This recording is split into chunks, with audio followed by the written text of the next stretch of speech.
안녕하세요. 3차시 수업을 시작하겠습니다. 3차시는 색채의 심리적인 효과 1차, 2차를 중심으로 해서 색채 중심의 심리적인 것들을 여러 방을 조사하도록 하겠습니다.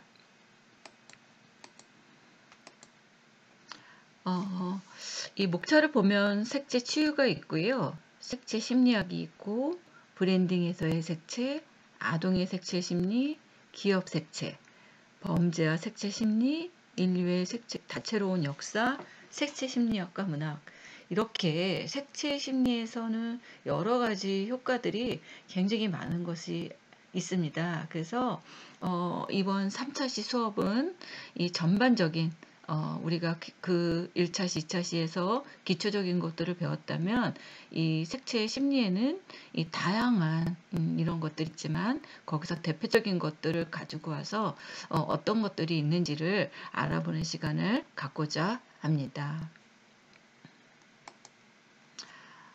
첫 번째 색채 치유입니다. 색채 치유라고 하는 거는 이 색채 심리를 활용한 치유의 개념이라고도 볼 수 있죠. 그래서 사람이 색채를 접하는 최초의 동기는 이런 인류 문명이 시작되기 이전에 자연에서 접하는 나무 열매나 음식물 등에서 출발하였다고 볼 수 있죠. 이러한 출발점을 지닌 색채는 사회생활을 공유하기 위한 것뿐만 아니라 각 개인의 감정을 나타내는 그런 메시지로서의 기능이 잠복해오고 있습니다. 여기에서의 그런 기능이라는 것은 각각의 색채가 지닌 고유의 그런 주파수가 방출될 때 발생하는 진동이 사람으로 하여금 편안함과 흥분, 따뜻함과 차가움, 그런 변화를 느끼게 하죠. 그래서 본래 자연 치유력을 활성화시켜서 심신 상태를 균형 있게 유지하고 복원시키는 특징을 말합니다. 보통 학계에서는 사람이 오감을 통해서 얻을 수 있는 정보 중에 우리가 보통 87%는 시각을 통해서 이루어지고 있다고 합니다. 이 중에 80%는 색채에 의한 것이겠죠. 이러한 색채는 정서적인 경험과 밀접한 관계를 맺고 있어서요.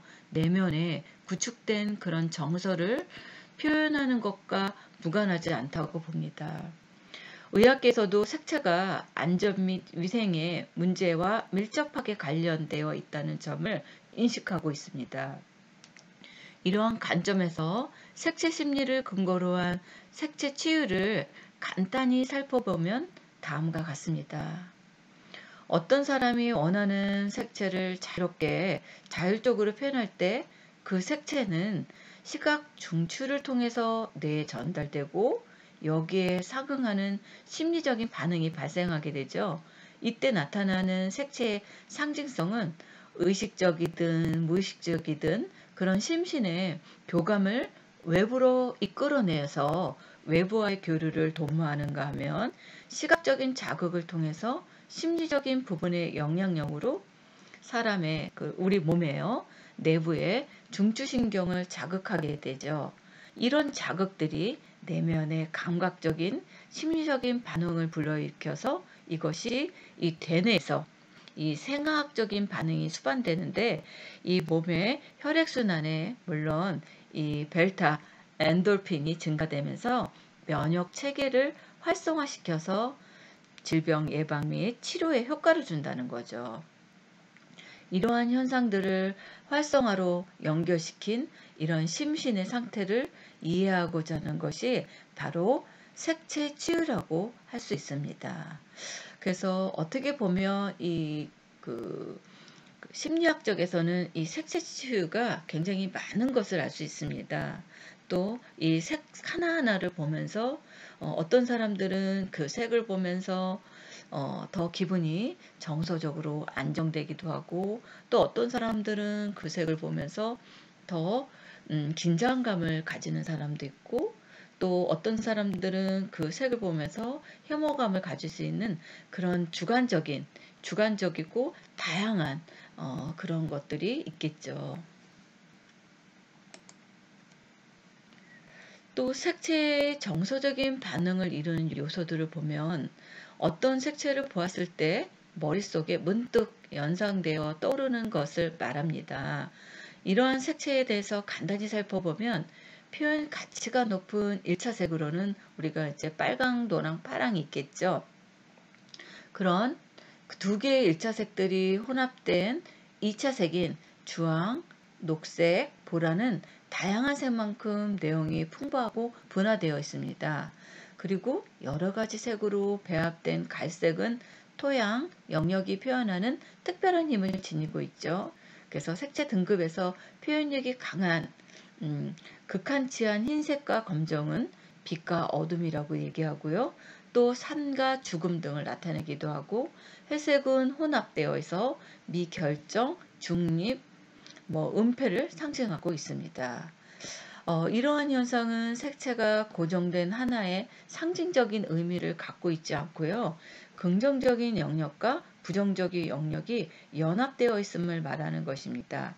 즉, 각 개인이 품고 있는 그런 특정한 색채가 내면의 심리를 자극할 때 내면에 잠재되어 있는 어떤 사건이나 이미지가 어린 시절의 기억과 연관되어서 긍정적인 의미를 지닐 경우 그 색채와 관련된 기억이 즐거운 것일 수도 있고요. 부정적이고 거북해할 경우에는 어떤 슬픈 기억과 연관을 맺고 있을 가능성이 있다는 것입니다. 이렇게 색채는 정서적인 반응을 이루는 요소들이 여러 가지 있는 것을 알 수 있습니다. 그렇다면 색채 심리학이란 무엇일까요? 매일 어디서든 우리는 다양한 이런 둘러싸고 있습니다. 주변에 있는 어떤 사물을 조금만 유심히 들여다본다면 엄청나게 많은 그런 컬러와 그림자로 이루어져 있다는 것을 알 수 있을 것입니다. 여러분들은 아마 그 잠을 잘 때 눈을 감을 때 외에는 우리가 눈을 뜨고 있을 때는 아마 색채 속에서 산다고도 볼 수 있겠죠. 빛이 있는 상태에서 우리가 생활을 하고 우리가 이 눈으로 보고 있기 때문에 이 눈을 뜬과 동시에 우리는 색을 접할 수 있다고 볼 수 있겠죠. 사람들은 모든 사물들이 얼마나 다채로운지 알지 못하죠. 하지만 이 컬러는 우리의 행동과 감정에 지대한 영향을 끼치고 있습니다. 본 이 아티클은 색채 심리학이라고 불리는 이 과학적 연구에 근거하기도 합니다.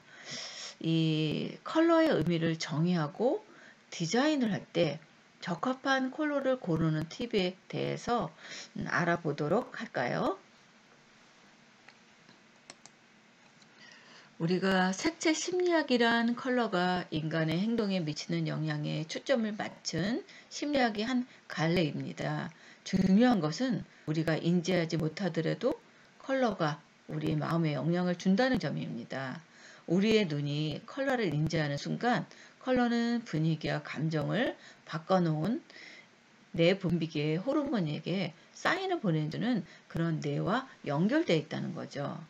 최근에는 많은 연구들이 이러한 반응들의 특징을 차례로 탐구하고 있고요. 이미 참고할 만한 많은 이론들이 나와 있죠. 이렇게 색채 심리학은 비즈니스, 마케팅, 디자인을 포함한 많은 산업들에서 유용하게 사용을 하고 있다고 있습니다. 또 제품의 성공은 컬러 선택에 큰 영향을 받죠. 적절하게 선택한 컬러는 사용자로 하여금 행동을 취하도록 만들죠. 그래서 컬러컴이 제공한 한 연구는 한 제품에 대해 무의식적으로 판단하는 인간이 90초밖에 걸리지 않는다는 거죠. 그리고 평가는 62%, 90%가 컬러에만 기반한다고도 말합니다. 그러므로 이 색채 심리학에 대한 기본 지식은 제품을 개선할 때 유용한 방법이 될 수 있다는 거죠. 게다가 적절하게 선택한 이 컬러는 제품의 사용성을 향상시키기도 한다는 것입니다. 그래서 편의점이나 어디 매장에 갔을 때 보통 사람들이 그 물건을 결정하는 게 약간 90초 안에 다 결정을 한다는 겁니다. 1분 안에 눈으로 난 저거 사야지, 저거 먹겠다고 그거부터 본다는 거죠. 그만큼 이렇게 색채가 굉장히 중요하다는 것을 알 수 있습니다. 또한 이 컬러는 제품의 외면뿐만 아니라 브랜드 인지도로 아주 중요한 요소로 차지하고 있죠. 그럼에도 불구하고 브랜드에서는 컬러가 일반적으로 생각한 것보다 훨씬 직접적인 이미지를 가지고 있는 경향이 있습니다. 그들은 이 몇몇 단어를 간단하게 표현할 수 있는데 이 아래 부분을 참고하면 우리가 색에 대해서 아마 여러 가지 이야기들을 했죠. 그래서 빨간색은 보통은 이런 자신감, 젊은 힘, 주황색은 친근함, 따뜻함, 활기, 노란색은 행복, 긍정, 따뜻함, 초록색은 평화, 성장, 건강, 파란색은 신뢰, 안전, 안전하고 안정감, 보라색은 화려함, 창의성, 지혜, 검정색은 신뢰, 세련됨, 능숙함, 흰색은 간결, 안정, 청결. 이렇게 보통은 일반적으로 보편적으로 사람들이 생각하는 이 색에 대해서 조사한 것들입니다. 그래서 지금 이렇게 색상마다 가지고 있는 사람들의 브랜드 인지도들이 있기 때문에 이 색에 대해서 이 제품이 좀 활동적이고 활력적인 거다. 그렇다면 좀 어떤 거를 많이 사용하겠어요? 빨강이나 주황이나 뭐 이런 것들을 좀 많이 하겠죠. 그래서 이렇게 색에서 보편적으로 생각하는 그런 인지도를 보고 제품을 결정한다는 것을 알 수 있죠. 또 이거는 아동의 색채 심리입니다. 아동들은 그림을 통해서 아동의 심리에 접근할 수 있습니다. 왜냐하면 아동들은 거짓말을 하지 않죠. 그림을 그릴 때는 굉장히 솔직하게 그립니다. 그래서 대부분의 아이들은 난색계의 색들을 좋아하죠. 자연스럽게 자신의 기분을 밝은 색으로 표현한다는 거죠. 그런데 규율이 엄한 가정에서 자란 아이들은 한색계를 사용한다고 합니다. 그러니까 자기 감정을 좀 억제하고 표현을 못하는 거겠죠. 그리고 좀 이렇게 아이들이 그런 애들은 좀 차분하고 좀 내성적인 성격 아이들이 좀 있죠. 하지만 지나치게 난색을 많이 쓰면 그것도 애정이 결핍되었다고 합니다. 이렇게 아동들도 이 색을 사용을 할 때는 적절하게 골고루 색채를 사용해야지 어느 한쪽에 이렇게 한쪽으로 쏠리게 된다면 그것도 아이들한테는 심리적으로 정서적으로 또 한번 체크할 볼 필요는 있다고 볼 수 있습니다. 그리고 또 아이의 방도 아이가 너무 산만하다 그럴 때는 좀 한색 계열의 방을 많이 사용하죠. 아이들이 집중력을 높이기 위해서 차분하고 공부를 좀 진실하게 하기 위해서 이렇게 한색 계열의 방을 아이들의 집중력을 높이기 위해서 하기도 합니다. 또 아이들이 안정되게 하려고 약간 베이지 계통의 색도 사용하기도 하죠. 또 어떤 집은 이 아이를 예술적으로 좀 더 좀 예술적이고 활동적인 그런 아이도 하려면 약간 퍼플 쪽의 그런 벽지도 많이 하죠. 예, 그렇게 아이들의 성향에 맞춰서 이 아이의 방을 꾸민다면 그것도 심리적으로 많은 도움이 된다고 합니다. 이거는 기업의 색채입니다. 기업의 이미지 보통은 그 색을 보면 또 알 수 있겠죠. 그래서 기업의 비주얼 이미지 속에서 기업 색채가 담당하는 역할은 크죠. 그래서 대부분 기업은 파랑을 많이 선호하고 많이 쓰고 있죠. 왜 그러냐면 이 파랑에서 의미하는 거는 이런 성실감, 안정감, 선진성 뭐 그런 의미를 가지고 있기 때문에 대부분의 기업들은 이 파랑으로 많이 하는 경우들이 많고요.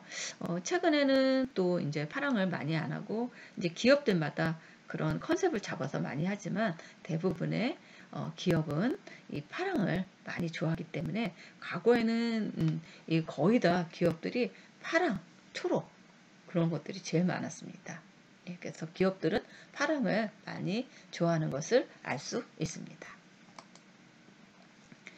또 상품의 색상은 상품의 종류에 따라서 변하겠죠. 그래서 화장품은 연하고 부드러운 그런 색의 포장이 많고요.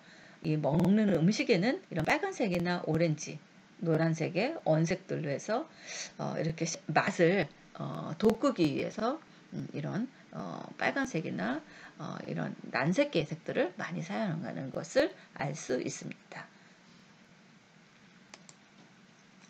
이걸 색채 심리는 이 범죄를 예방하고 억제하는 수단으로 쓰이고 있습니다. 그래서 미국과 일본의 사례를 좀 가지고 왔거든요. 미국의 한 형무소에서는 이런 벽색을 핑크로 바꾸었더니 형무소 내에서 폭력 발생률이 감소했다고 합니다. 그래서 이 핑크색은 사람의 기분을 온화하고 긴장을 풀어주는 효과를 준다고 합니다. 그래서 한때 하도 형무소 안에 폭력이 너무 발생해서 이렇게 페인트나 이 벽지를 핑크색으로 바꿨더니 사람들이 많이 좀 감소했다는 것을 이렇게 사례로 보여줬고요.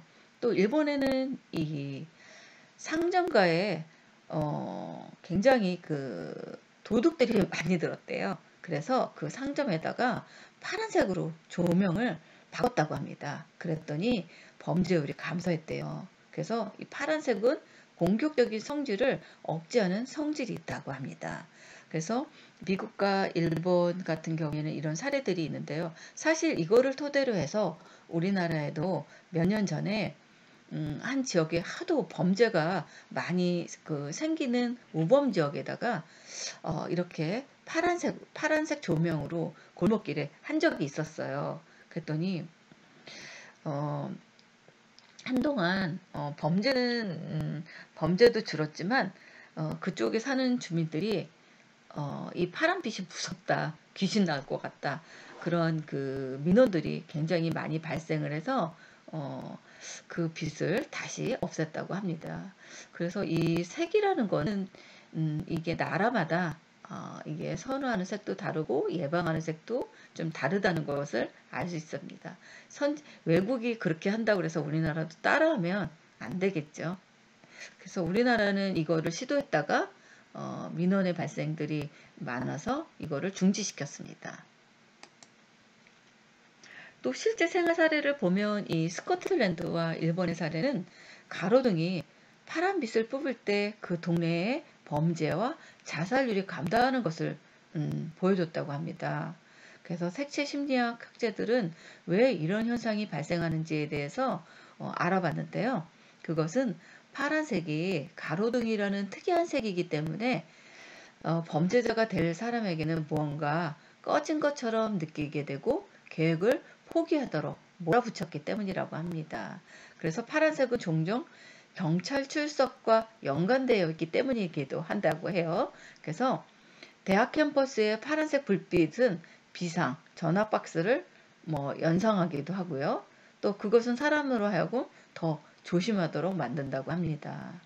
아니면 파란색은 거의 보편적으로 인식하는 차분한 색이기 때문일 수도 있고요.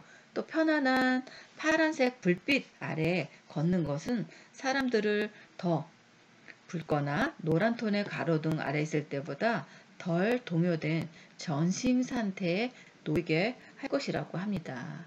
그래서 이렇게 그 외국 사례 같은 경우에는 이렇게 가로등도 파란빛을 이렇게 한다고 합니다.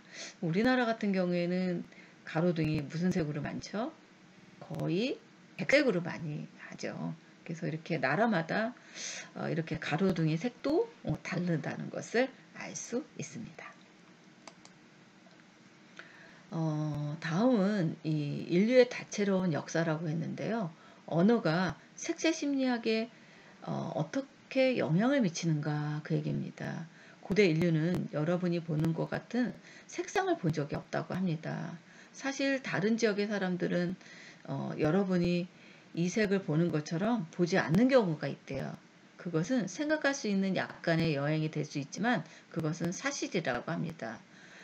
이 연구는 언어가 색을 인식하는 방법에 영향을 미친다는 것을 보여준 건데요. 어떤 거냐면 2006년에 한 연구에서요. 나미비아의 문화인 파란색이라는 단어가 없는 이 한바 부족의 구성원들이 컴퓨터 화면에 이미지를 보여줬을 때 녹색 사각형 원 안에 하나의 푸른색 사각형을 고를 수 없다는 것을 발견했다고 합니다.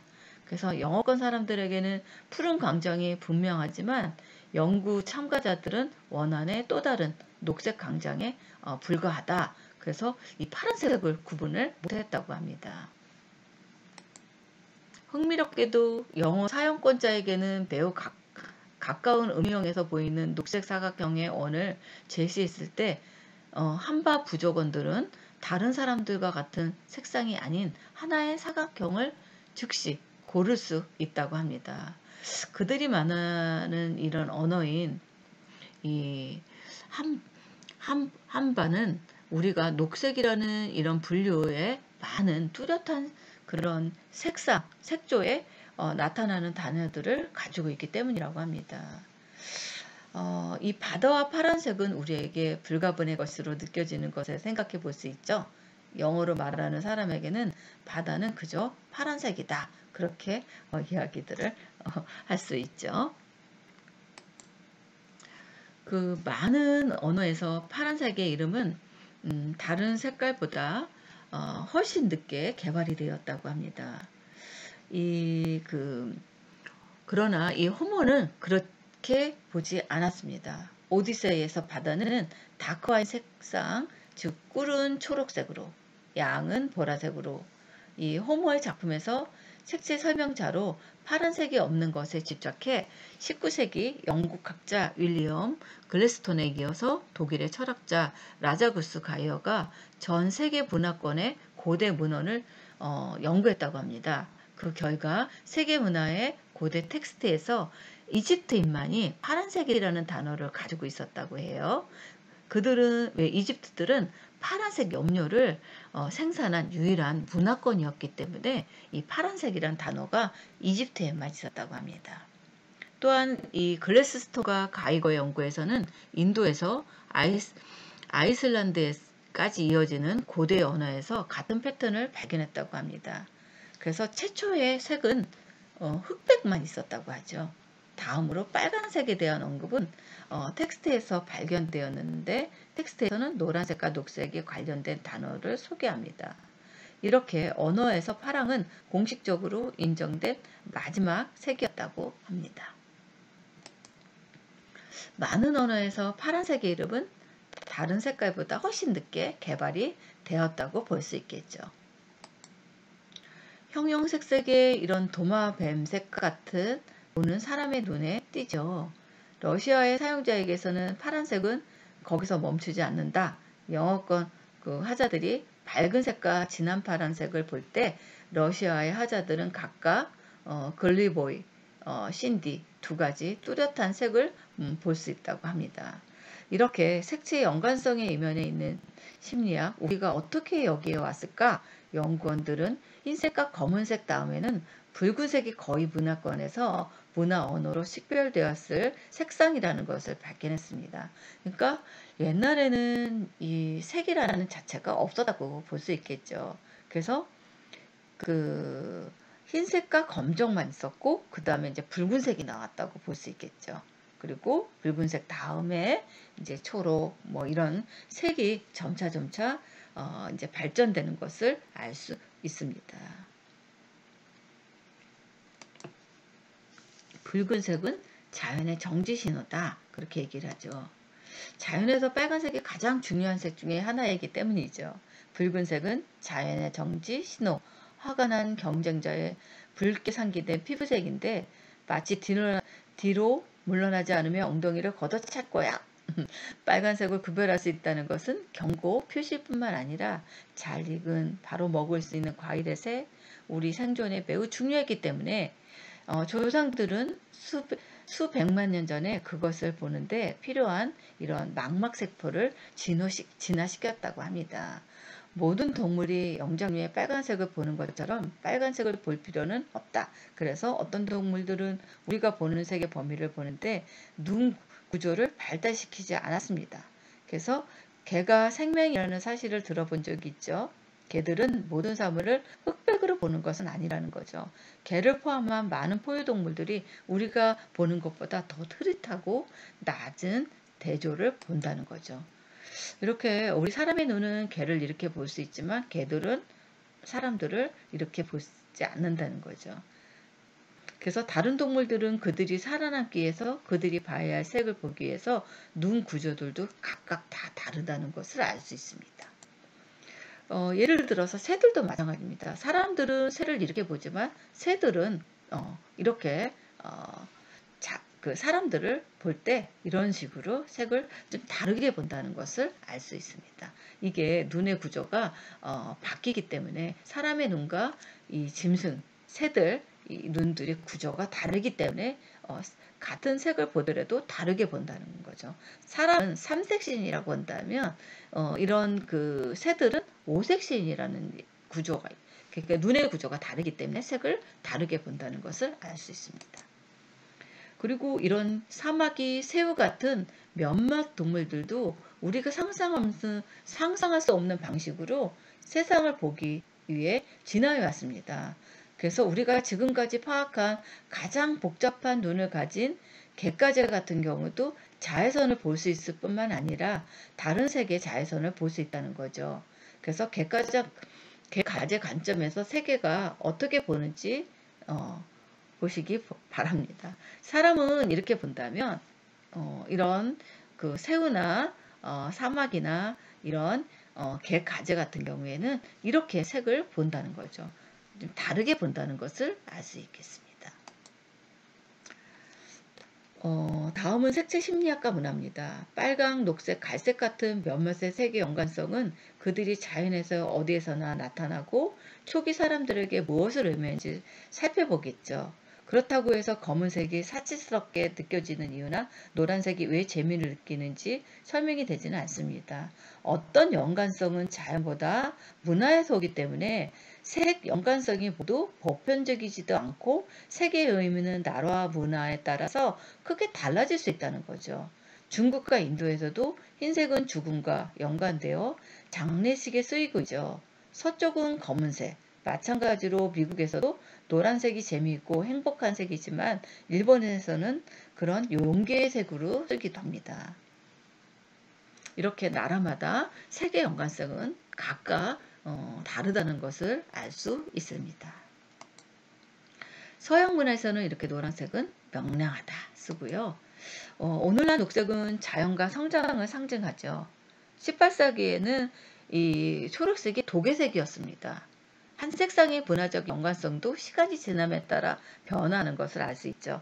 또 이렇게 녹색이 재탄생과 새로운 생명의 색인 녹색은 18세기 유럽에서는 죽음의 색으로 바뀌었는데 왜 그러냐면요. 이 시대의 녹색 염료에는 도곡물의 비소가 들어있었다고 합니다. 그래서 염료에 장시간 이렇게 노출되면 많은 사람이 죽었다고 해요. 그래서 오늘날 일부 지역에서는 녹색은 여전히 독성과 관련이 있다.